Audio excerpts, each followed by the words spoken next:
what I think is interesting is if you go back and you look at old like reruns of Friends with a red pill lens, and it's a horror show.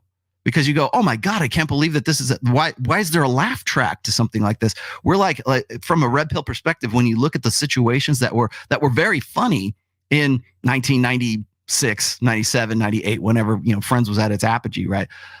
We were looking at that and we laugh, ha ha ha ha. But the reason why we're laughing is because we didn't have any education. Everything was just sort of like the hypergamy was under the surface at that point. It was concealed. But right around 2013, 2014, it became open. And that's why I wrote those. And I wrote something about control. I think it was when, here it was. I remember when Sheryl Sandberg, former CEO or CFO or C whatever OO of Facebook, went in her book, Lean In, one of her advices to young women was to date as many guys as possible, bang as many guys as possible, which means bang as many guys as possible. The bad boys, the bad for you boys, the commitment phobic boys, but whatever, like go out and basically sow your wild oats. It's kind of the same thing we would have told young men back in the day. And then right around 29, 30, 31 years old, and I kid you not, this is like really what she's saying, you'll find a guy who wants to be an equal partner. You'll find the beta in waiting. You'll find the guy who wants to go forward with you in life. And trust me, ladies, in time, nothing else is sexier. And I quote unquote.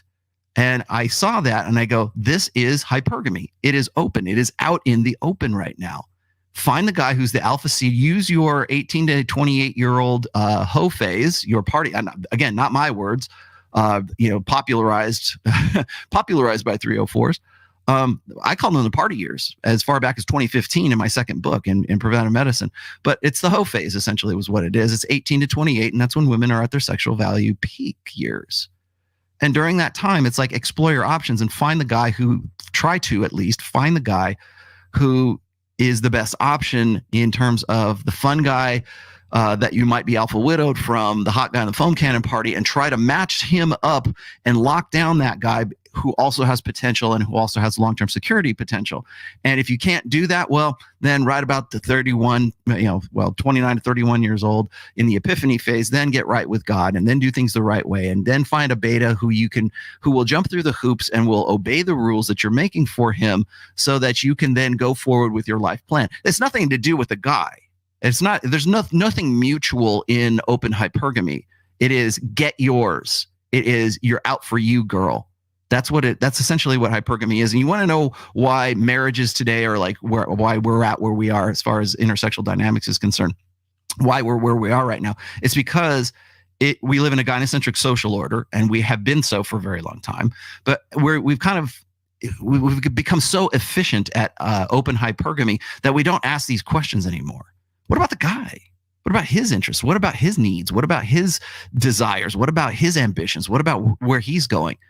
Because that doesn't even factor into mate selection, particularly for women who are like, well, okay, I got to find the guy who's good enough, and it's, my biological clock is ticking, and now I'm 30 years old and I got to find the guy. And if you don't want to settle down with me, well, there's something wrong with you because, you are insecure in your masculinity, and it doesn't matter what my sexual past is. You should love me regardless. Well, again, all that does, it presumes the correct way of starting a relationship is in relation to satisfying that woman's life plan and her sexual strategy, her mating strategy, and her life strategy in general.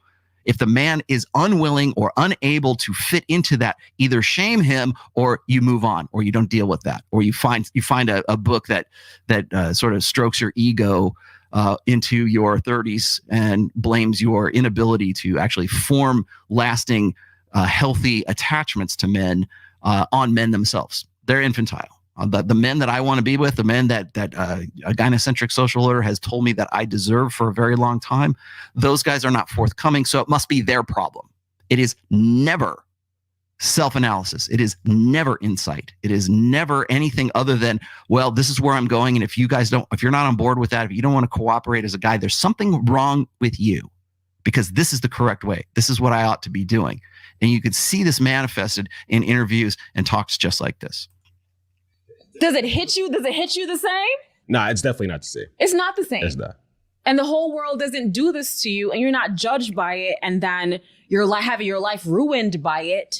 Your work ruined by it. That's all. Your personal relationships ruined by it. Well, then perhaps you might be a little more prudent in your digital footprint, in your sexual background, in your promiscuous past. There are consequences for that for women. There are very few for men, by the way. Men do not suffer from the same emotional distress that women do, and they do not have the same life impact on men than women. And people say, "Well, Rollo, are you telling me that men should be able to go sow their wild oats and women shouldn't?" Yeah, that's exactly what I'm telling you. That's exactly what I'm saying. Well, doesn't that create a underclass or a society of women who are just like completely used by these players? No, actually it doesn't, because most guys aren't even having sex today. So you can't throw that one at me. You can't throw the excuse of, well, Roland, if men were better, then women would be better too, and we get the women we deserve, and we are responsible for today's women. No, we're not. Absolutely not, and certainly not after open hypergamy. That's for damn sure. Right around 2005, 2006, right, the rise of social media. After that, man, all bets are off. It's on you. This is a woman who has been through 3 marriages. She's been an adult film star. All of her books, by the way, her New York Times best-selling books are all based on her, are basically memoirs of her being in the adult film industry. And she's upset that people might judge her as someone who is not a good bet for their own future. How dare you? How dare you? How dare you, ladies? Where did they go? Oh, here we go. How dare you? How dare you? Because my future is not important.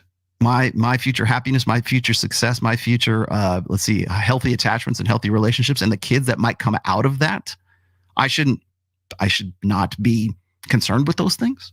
I should not be concerned with, hey, maybe the kid's not mine, because that's really the basis of all of this. But yeah, of course there are. And of course, what she says, and this is common, you've heard me say this before as well, is that, oh, well, you guys don't get judged for this. Oh, we most definitely get judged for that, but certainly not in the same way as women do. But the fact that it's, oh my God, I'm going to be judged for something, yeah, that's pretty much what human beings do. We make evaluations. We're very good. Human beings are very good at pattern recognition. And men, above all else, it is in our biological evolutionary DNA's best interest to find a woman with whom we know the kid is going to be ours.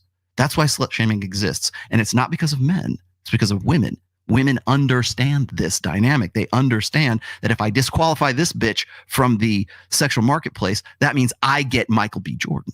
That means I get the guy who's the high value guy who checks off all of those boxes, at least potentially anyways. Do they actually deserve that? No. Most women are overweight. Most women are, 40% of women in the United States are morbidly obese. We see them on the cover of frickin' the Sports Illustrated swimsuit edition. So, but we're not supposed to judge. We're supposed to just accept that. And the reason why we can judge a guy for a dad bod, we can judge a guy for being fat. You're not going to see a fat shirtless dude on the cover of Men's Fitness. You're not going to see that imagery. That guy gets shamed. He gets shamed for having a little and a big belly, and he gets shamed for not, living up to his burden of performance, right? Men must become, women just are. And so when men must become, if that guy, you want to know why guys, like fat guys with little aren't on the cover of Men's Health and Fitness? It's because those guys haven't become the ideal in a gynocentric social order. So don't give me this crap about double standards or anything like that when we're expected to accept, body fat acceptance and everything for women, but not for men. That's the difference. Oh, we don't have words for men that are like whore and slut and all this other stuff. Yeah, yeah, you're right. But we also don't try to put fat guys on the cover of Sports Illustrated swimsuit editions and expect women to get off on that. That would never even occur to the magazine. That would never occur to any magazine. I don't care what the title of it is. So that seems horribly double standard. But you know what? Guys don't go and create whole videos about, oh, well, you're judging me because I'm fat and I have a small. That's not a video. Nobody's going to make a video about that on YouTube. That's not red meat. Nobody cares. Nobody cares about you.